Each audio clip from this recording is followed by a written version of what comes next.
Condamné au premier degré pour détournement des deniers publics, Sami Jamal en danger, l'homme d'affaires libanais condamné à 6 ans de travaux forcés au degré d'appel est très souffrant. L'alerte est de Maître Arlette Odia, son avocat conseil. Pour elle, au regard de l'état de santé de ce vieil homme et vu son état de santé, une liberté provisoire s'impose afin qu'il puisse bénéficier des soins appropriés. Maître Arlette Odia est dans un propos recueilli par Joël Diawa. L'état de santé de Sami Jamal est tout à fait déplorable. Imaginez que ce soit votre grand-père, vous comprendrez l'état d'un prisonnier de 85 ans. Il est déplorable. Mais avant ça, il faut aussi dire qu'il était bien normal que Sami Jamal comparaisse et qu'il soit poursuivi, mais en homme libre.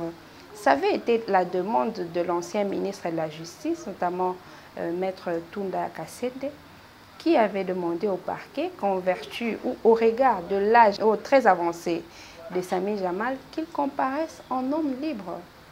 Cette instruction, elle était légale. Elle répond sur l'article 70 de la loi portant organisation et fonctionnement des juridictions de l'ordre judiciaire.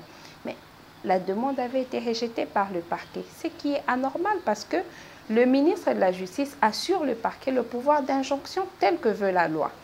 Il a comparu en étant en détention. Chacune des demandes de mise en liberté provisoire a été rejetée. À ce jour, comme les juges se sont dessaisis de la question de sa détention, le concerné a disposé encore d'une autre possibilité qu'offre la loi, celle de solliciter auprès du ministre de la Justice la libération conditionnelle. Et il est en train d'espérer gain de cause cette fois-là, parce que déjà, le prédécesseur avait demandé à ce qu'il soit jugé en état de liberté. Et en vertu de la continuité des services de l'État, nous ne voyons pas des raisons qui pourraient empêcher Madame le ministre d'État, ministre de la Justice et garde de Sceaux à ce jour de rejeter cette demande de mise en liberté conditionnelle.